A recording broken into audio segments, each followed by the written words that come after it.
Friends, good morning. It's good to be with you this morning. We braved the Snowmageddon. These are the survivors in Middleburg Heights. Anyway, no, it's good to be with you. So like I said at the beginning of Mass, today we're celebrating the feast day of Saints Timothy and Titus. If yesterday had not been a Sunday, we would have been celebrating the conversion of St. Paul. Okay, but today we get his two great students, his two spiritual sons, right, Timothy and Titus.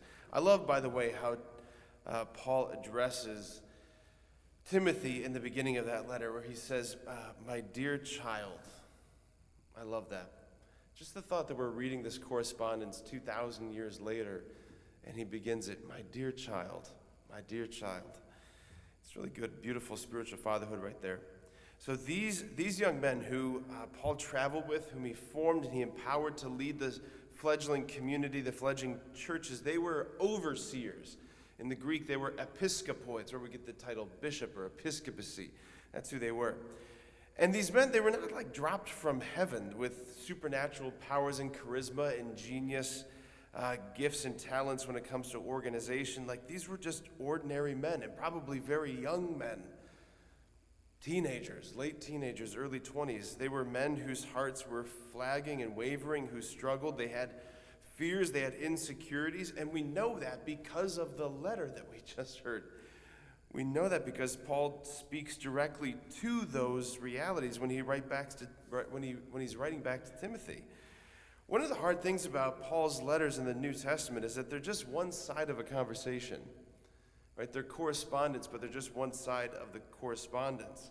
You kind of can read between the lines. You can kind of get a sort of photo-negative impression of what Timothy must have been communicating to Paul. It would be like this. Imagine you came across a letter that said something like, hey, Mike, thanks for the invitation. Looking forward to coming over on the 4th. Janet's going to pick up sparklers for the kids. Grilled chicken and hot dogs sounds great. Like you read that letter, like, oh, they're probably talking about like a July 4th party, right? Like you can infer through the lines what's going on there.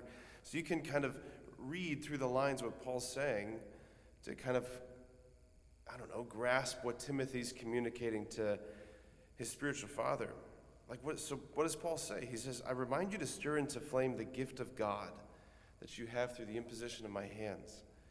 Like Timothy's heart was growing weary. And Paul's saying, I need to remind you of this. I need to remind you that you've been empowered. It's easy in ministry to let the fire kind of begin to dim. Like the hardships that just kind of press upon you, that weigh upon you. There's pressures and resistance. And it's easy to forget the love that first moved you. It's easy to forget the love that first claimed you.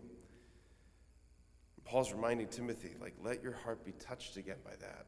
Be reminded, stir that up, let it come back. It's also important, not just in ministry, it's also so important in marriages. For couples to return to those memories of the first falling in love. Because those parts of our hearts and stories, they kind of grow hardened over the years. So Paul, what does he keep saying? He says, for God did not give us a spirit of cowardice, but rather of power and love and self-control. So if Paul's saying the Lord did not give us a spirit of cowardice, what is Timothy probably struggling with? Fear. Fear. He wanted to run from the fight.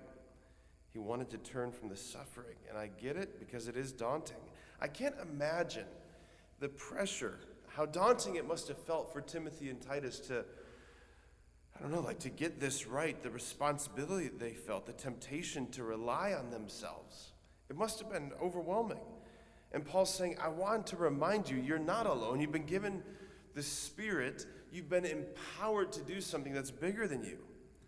Like these men, these very real men whose feast day we celebrate today, they were made of the same stuff that we are.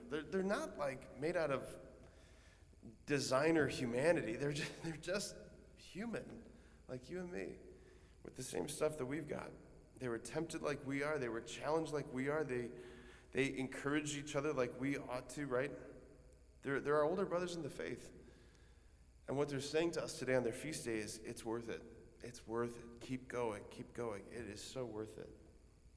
Amen.